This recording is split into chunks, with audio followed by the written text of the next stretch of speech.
Worldwide protests are excellent at heightening the awareness of the cause of Anonymous against Scientology.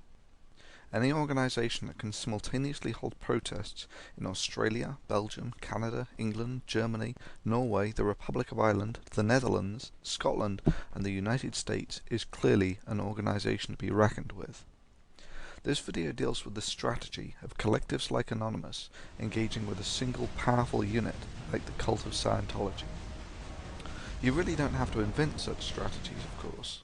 Nature has already figured them all out, as used by bees against wasps, ants against their prey, and even mongooses against lions. They may be small, but they are legion. Death by 1,000 cuts. The effectiveness of such actions is determined by two factors: the rate of propagation of the action signal and the amount of action that the individuals are willing to take. A small response by many is effective. A large response by a few is effective, but for the greatest effect you need the largest response by the largest number.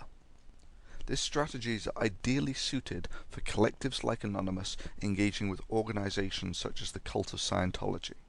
But what are Scientology's weaknesses? What are its vulnerabilities? Well, its primary weakness is so obvious that it's difficult to overlook. Scientology is a business. Cut off the income and the organization will die the slow death of cash starvation. A main source of income for Scientology is the donations for its self-help courses and auditing. To cut off this source of income, we must prevent more people from getting indoctrinated into the cult, and make those who have been indoctrinated into the cult realize that if the church was really interested in their welfare, they would give them these courses rather than require them to pay thousands of dollars for them. This is the goal of Anonymous. But how to achieve such a goal? Well, remember the two key parts to the strategy: propagation of signal, actions by individuals.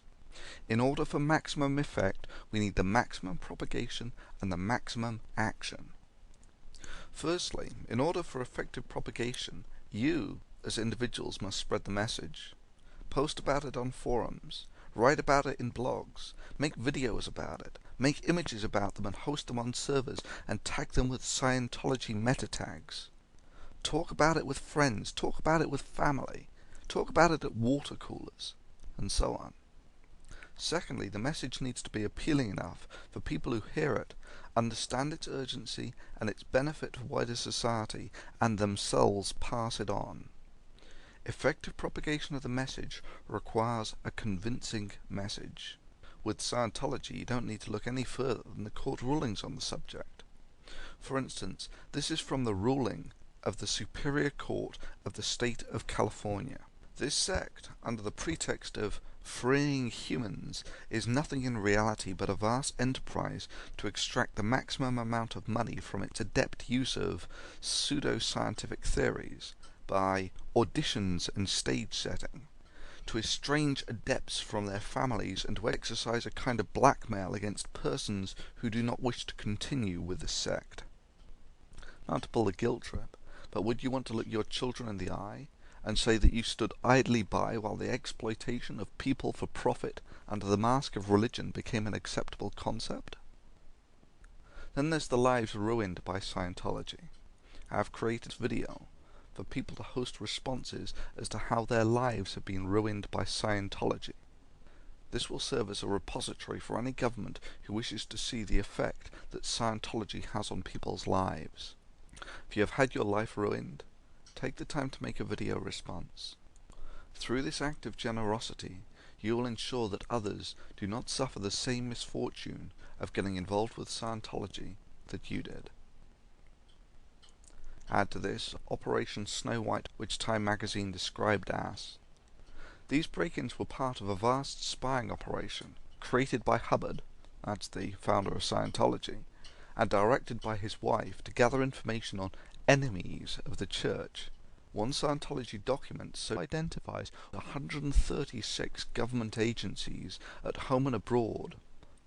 At its height, the espionage system called Operation Snow White by Hubbard included up to 5,000 covert agents who were placed in government offices, foreign embassies and consulates, as well as private organizations critical of Scientology. Hubbard even assembled the dossiers on Richard Nixon and individuals ranging from US senators to members of the Rockefeller family. Such reprehensible actions are those of a crime syndicate, not of a religion.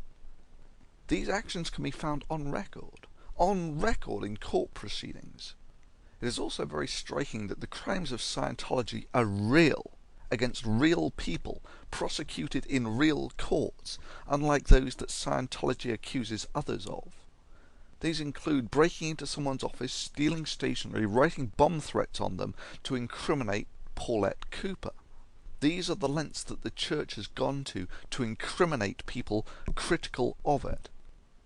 With a track record like this, you would have thought that Scientology would prefer to keep a humble silence when the moral behaviour of this organisation is being discussed. But not at all. Scientology is outspokenly vocal in portraying itself as the poor, defenceless, virtuous victim being unjustly picked on by the rest of the world. The sheer bold-faced duplicity and hypocrisy is breathtaking.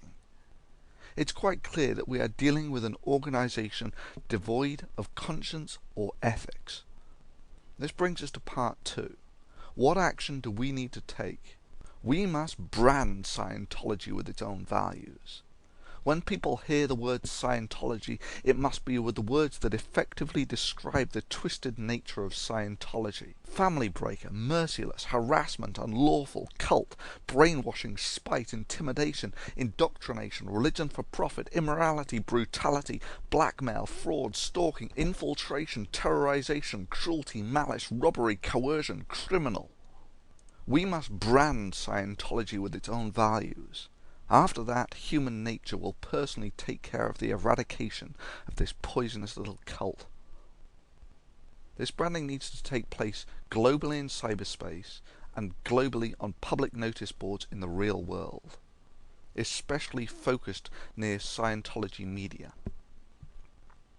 The message needs to contain 4 properties and must be eye-catching.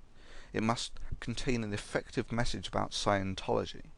Enough information must be on the flyer to establish that the data is accurate. It should be possible to read and digest the flyer in a few seconds. A range of cards must be produced that appeal to a range of people from different walks of life. We must make this media and get it on the web and tag it with Scientology meta tags. Scientology is unique in claiming copyright of its religious symbols. Hence, I have not used them here, nor should centralized servers that can easily be attacked with harassing copyright claims, of which Scientology has a track record, host them. This media should be hosted on personal accounts. Then the centralized accounts can supply the URLs for this media. In order for the maximum effect of our operation to brand Scientology with its own values, we need our strategy. Propagation of signal, actions by individuals. Persistence is needed. The larger the response, the more effective the branding. Tailor the message to their location. Put such flyers everywhere. Every public notice board, phone booth, billboard. Flex your media muscles, Anonymous. Carry a bunch of business card-sized flyers with you everywhere. Place a Scientology flyer on every public notice space that you find that doesn't have one. The most fierce weapon in our arsenal is truth. Once the spotlight of truth is turned on Scientology, the human conscience will not endure the continued presence of the despicable behavior of Scientology in our free society. Once Scientology has been robbed of its mask and bears its true name, its financial demise is a certainty. Victory in a relatively short period of time, maybe a year or 2, is a possibility. The size of the church is also a vulnerability. Large businesses take time to adjust. The business model of this cult will be counting on new meat for the grinder. If we can effectively stop this cult, then it will be faced with large debts for salaries and upkeep and no way of making up the shortfall.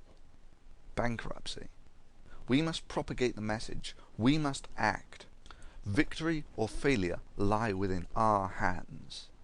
Let us therefore brace ourselves to our duty. History awaits to record our actions and the results of them.